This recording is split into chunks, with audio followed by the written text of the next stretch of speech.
the green Zerg player, the one, the only. IGX, Geeden.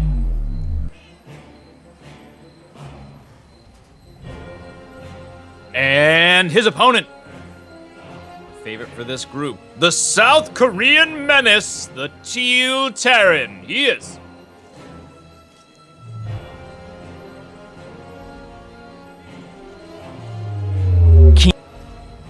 KeeN.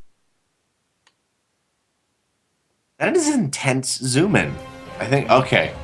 By the way, KeeN and Azure, both of them were in first place in their group, while Geeden and Sham were second place. So, of course, they're a little bit favored, but definitely KeeN is quite favored for this. And it's totally random. We were talking about how there's multiple apocalypses. Did you see on StarCraft Reddit today the guy who queued up and it was him as like a random versus a Protoss with the person with the same name? And they were both playing on Ladder and Diamond. It was crazy, man. I love when things come in like that, where your Smurf is like Goldilocks, and then it's sort of like Three Bears. It's like, whoa, what? Really? I'm playing somebody named Three Bears and I'm Goldilocks? What's going on, you know? Or it's like, you know, Three Little Piggies in the Big Bad, or like whatever. Or sort of like water versus fire and silly things like that, as they often do pop up on Reddit. Man, in the round of 32, we had two apocalypses in one group, and I was really hoping they'd get the chance. Because I don't even know what you'd say. I don't even know what you'd do in that situation. Yeah, Trig did not want it to happen because he thought it would be awkward to cast, and I did want it to happen because I thought it would be awesome to cast. So, I was going with you. Yeah, I thought it would be awesome to cast. Oh yeah, Trig is a powerful being. Sometimes I'm like, so who do I want to ask how their day is? And they're like, oh, Trigonal, and he's like, I thought you'd ask me. My day is well, Drenok. My day is well. I don't even know if it's proper. SCV Scout, though, right off the bat, with this Reaper fast expand, KeeN wanted to make 100% sure he knew where Geeden is. And looks like he's going to get here really even before the second set of lings. Ooh, 6 lings in total. Geeden is wanting to be very careful. Not going for the 4, that's normal.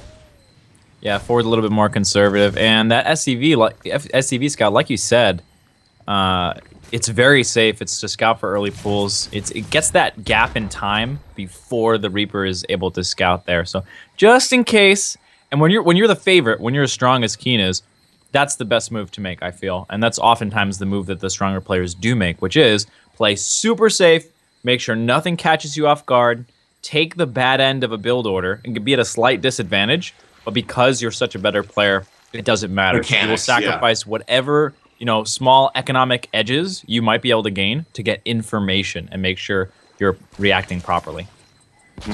Definitely, KeeN has incredibly good mechanics. For now, Geeden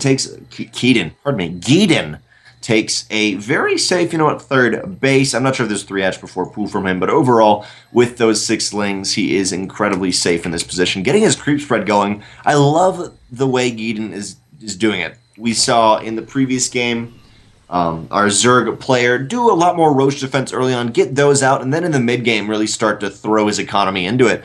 But this is a much more kind of startup for Geeden. He's revving his engine, he's getting it going. He's getting it going early. Here's his creep spread moving out, and he already kind of knows where his opponent is after scouting him. But, ooh. I see. I spy with my little eyes. Something that begins with the sound armory. It's an armory. Wow. So, what begins with the sound of armory and ends with something else? It's not a joke. It's just a. What? That is a deep philosophical question that we don't even have time for.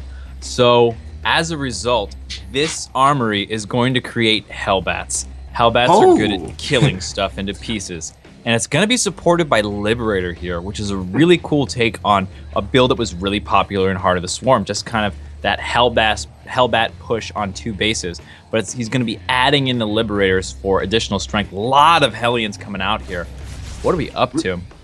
Really common, especially in early Legacy of the Void. Hellbat Liberator was super prominent on Arena, and that's what we're seeing right here. Liberator not quite here yet. Marine Hellbat is on its way, though. A few Banelings are attempting to morph in, but they're almost all going to get gunned down immediately. The Queens, the Hellbats are right on top of the Queens. Queens are going down, and yes, we have a beautiful surround. 6 Queens in total, yet a couple of these Queens are move commanding. They're not focusing something down, and looks like an almost beautiful surround from Geeden is starting to give way. KeeN is pushing on through it. 32 Lings are on the way, and that may be enough just to section off all of KeeN's Marines, but those drones, oh man, those drones. Lings are trying to, I guess, accumulate a little bit more higher in numbers, but KeeN, he's got such a strong foothold, and he's killed 6 Queens. 6 Queens. And that's going to open the way for the Liberator to do pretty much whatever it wants. The number of Queens on the map right now is 1, and all these Hellbats just roasting drones. GG!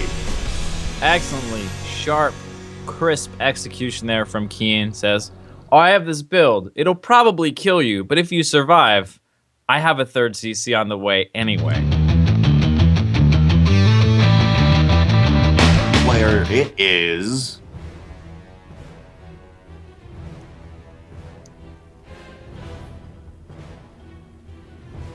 IGX Geeden.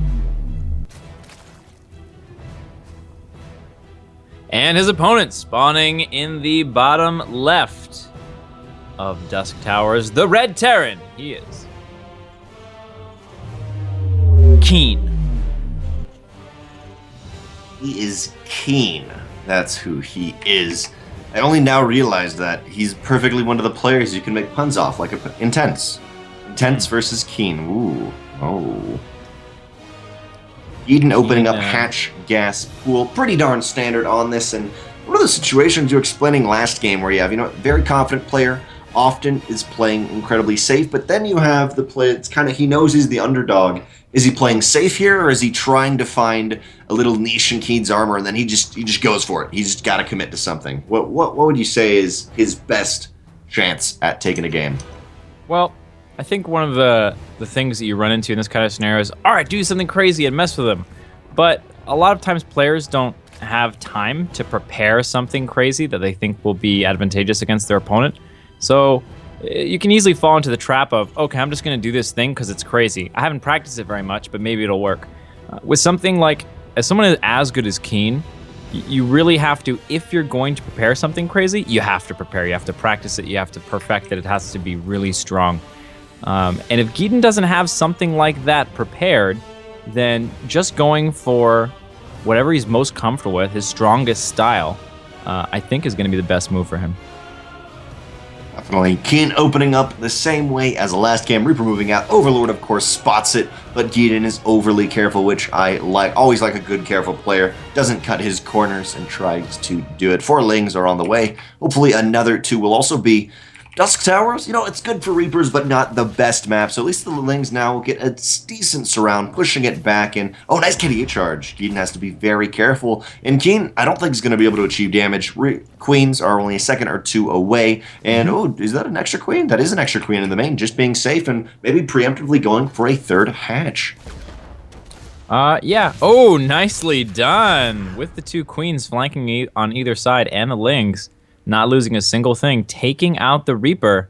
That's fantastic. He's gonna go ahead and flex his muscles here, his map control, and send those Lings out. Map control muscles. Around. The map control muscles. They're right.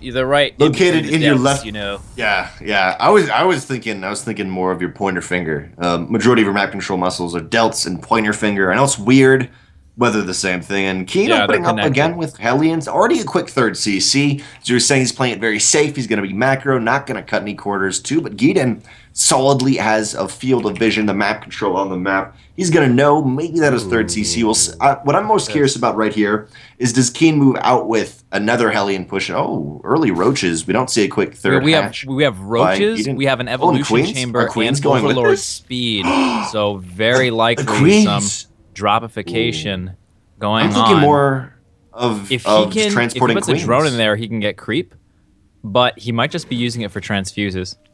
Here we go, Queens. This is such a cool build. Overlord moving out. Roaches are also on their way. And this is one of the situations. Talk about tricky things. Yeah, talk about tricky things. Yes, Geeden is not the best player out there, but still, he's a very high Masters, very good GM, and he should be able to do some damage right here. Hellions, they have to pull back in. KeeN. KeeN going Banshee. Banshee speed also on the way, so that we'll be able to rebuke Geeden just a little bit, but Geeden, he's going to get so quickly up in KeeN's face. I don't know if KeeN's going to have enough units out in time, period. Well, I don't think, let's see, no cloak. So these 4 queens basically have to deal with the banshees on their own, or the banshee is going to go across the map. It's really nice that they're drops right now, because he can protect them. Queens. Uh-oh. KeeN counterattacking here with some Hellions. Hellions. Some of these drones lining up. Nice splits afterwards. He's going to be focusing down that upgrade. Will he get it in time? I love that decision, simply saying, okay, you know what, you don't have roaches on this side of the map. I'm going to send my Hellions over here. My Hellions are not good versus roaches, but here are the queens going, and not quite all of them are focusing down that upgrade. I wish they would have been, but realistically, we have 1 Marauder right now, out right now, only 1 Marauder at a time. These queens, eventually they're going to have to pull back. Not quite enough damage done, but over on Geeden's side of the map, the multitasking of KeeN has been phenomenal. 10 workers killed, and we're still seeing nice fights going between them. Yes, we have these Marauders, but I'm not sure if it's going to be enough. Beautiful pickups, and gotta remember, it's double Banshee, not double Liberator, not double Viking, so these Overlords are going to be able to micro for just Everin. Overall, 27 workers going down. Oh, man. He did manage to take out, I think, at least 1 Banshee. Might have been 2. Yeah, I think he took out 2 of the Banshees, but unfortunately missed a couple of pieces. Wasn't able to finish it up. 30 workers killed, though, which is pretty significant. And now, Geeden putting his gas into layer, not some extra queens. He's got some lings out in the middle of the map, but KeeN has 4 Hellions, and both are going to pass each other in the night. Neither see them. Geeden does have that one Overlord, and a couple of these Overlords, gotta be careful. I guess Overlord speed is a nice thing to have at this point in the game, but 2 queens are barely not quite there. Creep spread is a little bit delayed. KeeN will be able to push this back. There are queens at home for Geeden, yet these Hellions, they're gonna start to bring that worker count to an even. Oh, no. Very nice harassment here, over and over again with these Hellions. And an ill-fated ling drop on the other side of the map. I mean, but there's only 1 Marine, so it's beautiful. You got Blink Micro with Lings, essentially. What you got going. Oh, there, the Lings are moving in. There's a couple really low health SCVs, but the Marauders, it's a meat grinder. They just go into that. Yeah, Marauders. They'll just pop out and be like, I'm gonna kill you! No, you're not. I'm gonna kill you! No, you're not. What about me? You're also dead. That's Legolas and Gimli being like, I can get... how many Ling kills do you have? I have 25. Like, oh no. Counting up their kills. And then the Legolas Ling jumps up on top of an Ultralisk and kills tons of Hydralisks that were hanging out in the basket of the Ultralisk. And then Gimli Ling says, that still only counts as 1! And I know that. That's the story of that. I've seen it in having StarCraft a fun game, time. I think. Seen it in StarCraft game. I believe I was on a Skype call with you, and I'm not watching your game, but I just hear you say, oh, a probe killed a siege tank. A probe killed a siege tank, and you someone siege tank with a probe. Spire is on the way. Geeden trying to figure out a way to deal with Banshees out in the air. Now, it could also just be the next all-in from the first all-in, but he's going to take a 3rd CCs. Now has a little bit more defense, and let's for a second take a look at our economic numbers. That is I for income. Pretty darn even between the two. Yes, they've lost a lot, but still, it's not too bad. Yeah, as far as workers are concerned, the Terran has finally moved ahead, but he's been behind for so long that Geeden is still looking pretty nice. The problem, though, is with this 3CC so much further ahead, KeeN's going to start to spiral out of control here. Oh, I don't quite believe in you. Never mind. I don't believe in fairies, just FYI, everyone out there. But, you know, Liberator also goes for the main base of Geeden. KeeN, though, he's still playing very careful, notice. He didn't say, okay, I got to go for an all-in or something like that. Now he's got his 3rd CC off the back of this. He will be able to make 3 Marines at a time. And KeeN already has Liberators out where we see Mutas from Geeden. And Geeden can make this Mutaling, Baneling style work, but I'm a little bit worried with the 3rd hatch being slightly delayed. The larva is not going to be the best to start flooding these things anytime soon. Yeah, it really doesn't have too much, but he's managed to get a pretty big gas bank during all of this. So spending them on Mutas is a nice way to get value out of that gas bank and get it down. And he's starting to drone up behind this as well. So hopefully these Mutas will be able to hold the Terran back long enough for Geeden to pull into an economic lead. 8 mutas are out, while we have 2 Liberators and a Viking. That should be enough to at least start boxing them out. A beautiful pickup. Ooh. They will be able to take a Siege Tank. Stim is done, so these Marines can stim if they want to, but it's a little bit of a SimCity that is delaying them. Missile Turret is stunted. KeeN's main is a little bit of a precarious position. Natural doesn't have a Missile Turret. Third also doesn't have a Missile Turret. These mutas are just going to be able to go back again, and this is going to do a remarkable amount of damage, while KeeN is saying, you know what, KeeN's just moving across the map. Wow. He's not even trying to deal with it. All the gas is into these mutas. Remember, we saw Baneling nest on the way, but we have 0 Banelings, 2 Lings. Baneling speed is on the way, but Geeden needs maybe a minute or 2 more minutes to really get up a strong defense. He doesn't have any. Well, the muta's coming back to mess with the reinforcements here. Oh, they're gonna run into a bunch of... Oh my god. Very, very close here. Gotta watch out. Gotta be very careful. He is moving in pretty quickly. Very aggressive setups with these Liberators. KeeN is up 1-0, and now all the Banelings are coming on in. 10 Banelings in total, and there are some nice splits, but really right now the Banelings, they want to focus down the Marines so they can't hit the mutas, but GG. KeeN 2-0 moves on to play Cham. Well, thanks for watching the video. Please subscribe to support the ASL by hitting the button now.